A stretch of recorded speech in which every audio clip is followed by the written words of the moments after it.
Welcome to my channel. আমার চ্যানেলে তোমাদের স্বাগত জানাই। তো আজকের আলোচনা করব ক্লাস 11 অর্থাৎ একাদশ শ্রেণীর তোমাদের যে কবিতা রয়েছে, ফার্স্ট সেমিস্টারে তোমাদের দুটো কবিতা রয়েছে, ঈশ্বরচন্দ্র বিদ্যাসাগর, মাইকেল মধুসূদন দত্ত এবং সাম্যবাদী কাজী নজরুল ইসলাম। এই দুটো কবিতা থেকে তোমাদের আছে 7 নাম্বার। তো আজকে আমি তোমাদের ঈশ্বরচন্দ্র বিদ্যাসাগর, মাইকেল মধুসূদন দত্তের যে কবিতাটা রয়েছে, সেই কবিতা থেকে সবচেয়ে গুরুত্বপূর্ণ কিছু শর্ট প্রশ্ন তোমাদের কাছে আলোচনা করব, অর্থাৎ এমসিকিউ কোশ্চেন তোমাদের কাছে আলোচনা করব, যেগুলো করলে এই অধ্যায় থেকে অর্থাৎ এই কবিতা অর্থাৎ ঈশ্বরচন্দ্র বিদ্যাসাগর থেকে যদি কোনো প্রশ্ন তোমাদের এমসিকিউ আকারে আসে, তাহলে এই প্রশ্নের ভিতর থেকে অবশ্যই তোমরা কমন পাবে। তাই ফার্স্ট সেমিস্টারের জন্য এই অধ্যায় থেকে যে প্রশ্নগুলো দিচ্ছি অবশ্যই যথেষ্ট গুরুত্বপূর্ণ এবং গুরুত্ব সহকারে করে রাখো। আশা করি এখান থেকে তোমরা 100% প্রশ্ন কমন পাচ্ছ। তো সরাসরি দেখা যাক এই অধ্যায়ের সবচেয়ে গুরুত্বপূর্ণ এমসিকিউ টাইপের প্রশ্নগুলো। প্রথম প্রশ্ন, তুমি বিখ্যাত ভারতে। ভারতে বিখ্যাত হলেন কবি মধুসূদন, হিমালয়, বিদ্যাসাগর সকলেই। এখানে উত্তর হবে বিদ্যাসাগর। পরবর্তী প্রশ্ন, সেই জানে মনে, মনে যা জানে। বিদ্যাসাগর খুব জ্ঞানী, বিদ্যাসাগর সমাজ সংস্কারক, বিদ্যাসাগর করুণার সিন্ধু সবগুলোই। উত্তর হবে বিদ্যাসাগর করুণার সিন্ধু। পরবর্তী প্রশ্ন, করুণার সিন্ধু বলতে বোঝানো হয়েছে মায়ার সাগর, করুণার সাগর, দয়ার সাগর সবগুলোই। উত্তর হবে সবগুলোই। এবারে হিমাদ্রির হেমকান্তি,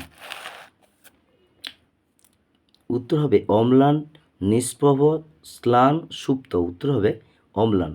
পরবর্তী প্রশ্ন, ভাগ্য বলে পেয়েছে, কী পেয়ে? মহাচরণে, সুবর্ণচরণ, মহাপর্বত, হিমাদ্রি। উত্তর হবে মহাপর্বত। পরবর্তী প্রশ্ন, সেই যা জানে, যা জানে। আশ্রয়দাতার মহিমা, আশ্রয়দাতার গুণ, আশ্রয়দাতার করুণা, আশ্রয়দাতার চরিত্র। উত্তর হবে আশ্রয়দাতার গুণ। পরবর্তী প্রশ্ন, বিদ্যাসাগরের তুলনা করা হয়েছে হিমালয়ের সঙ্গে। যা অপশান আছে উত্তরটা হবে হিমালয়ের সঙ্গে। পরবর্তী প্রশ্ন, এখানে প্রশ্নটা দেখে নাও। গিরিশ শব্দটি হলো এখানে হবে সন্ধিবদ্ধ, সমাসবদ্ধ, প্রত্যয় নিষ্প্রভ, নিষ্পন্ন, মৌলিক শব্দ। এখানে উত্তর হবে সন্ধিবদ্ধ। পরবর্তী প্রশ্ন, সুখসদন শব্দের অর্থ কী? সুগৃহ। 4টা অপশান আছে, তোমাদের উত্তরটা হবে সুগৃহ। পরবর্তী প্রশ্ন, বাড়ি শব্দের প্রতিশব্দ কী হবে? এটি হবে জলও বলা হয়, অপও বলা হয়, অমুও বলা হয়, অর্থাৎ সবগুলি হবে। পরবর্তী, যে ফল যোগায় তাকে কি বলা হয়? অমৃত। 4টা অপশান আছে, হবে অমৃত। পরবর্তী প্রশ্ন, যে শব্দ অর্থদাসী, বিমলা, সদন, কিঙ্করি, বাড়ি। উত্তর হবে কিঙ্করি। পরবর্তী, বিমলা কিঙ্করি বলা হয়েছে কাকে? নদীকে। 4টা অপশান আছে, উত্তর হবে নদীকে। দাস রূপ ধারণ করে নদী, শীতল পাখি, শীতল সাক্ষী ছায়া প্রদান করে দীর্ঘ, শীত তরুদল, গিরিশ, বনেশ্বরী, বিমলা কিঙ্করী। উত্তর হবে বনেশ্বরী। পরবর্তী প্রশ্ন, নিশা শব্দের প্রতিশব্দ কী হবে? নেশাকে যামিনীও বলা হয়, বিভাবরী, রজনী সবগুলি বলা হয়। কবিতাটিতে যেখানে লেখা হয়েছিল সেটা হচ্ছে ইউরোপে। পরবর্তী প্রশ্ন, এই কবিতা যে রীতির, এটি হবে সনেট। সনেটের অষ্টক হলো কি?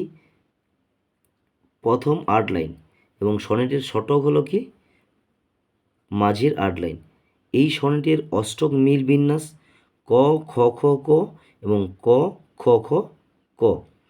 এই সনেটের শতকের মিল বিন্যাস গ গ গ গ গ গ ঘ গ গ ঘ গ। পরবর্তীতে গ ঘ গ আর ঘ গ ঘ। পরবর্তীতে এই সনেটটি যে রীতিতে রচিত সেটি হলো মধুসূদনের নিজস্ব রীতিতে এটা রচিত। পরবর্তীতে কবিতাটি মধুসূদনের রচনাবলীর যত সংখ্যক সনেট, এটা হবে 84 সংখ্যক সনেট।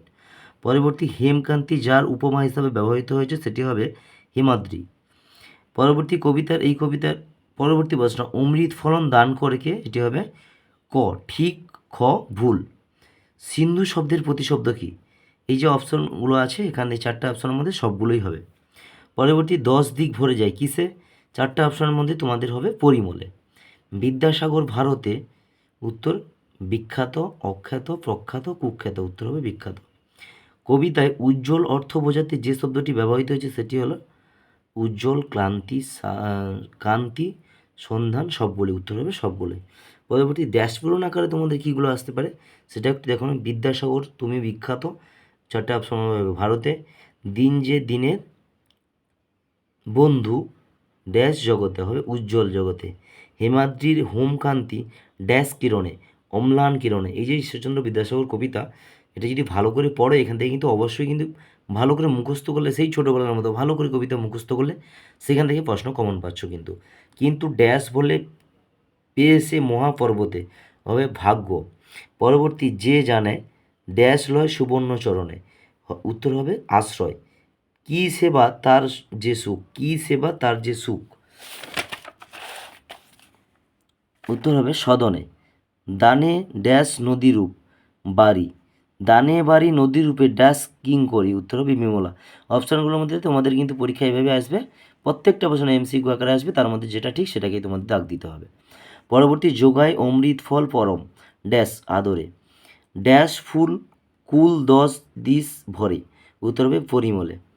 ড্যাশ শীতল শাসি ছায়া দিবসে, ড্যাশ সুশান্ত নিদ্রা ক্লান্তি দূর করে, এখানে উত্তর হবে নিশ্চয়।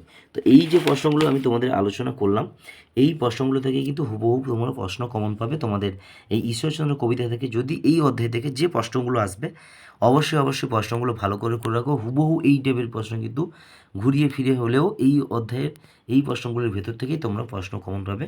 তাই প্রশ্নগুলো খুব ভালো করে রাখো, যাতে তোমরা তোমাদের ফার্স্ট সেমিস্টারে বাংলা বিষয়ে ভালো নাম্বার পেতে পারো।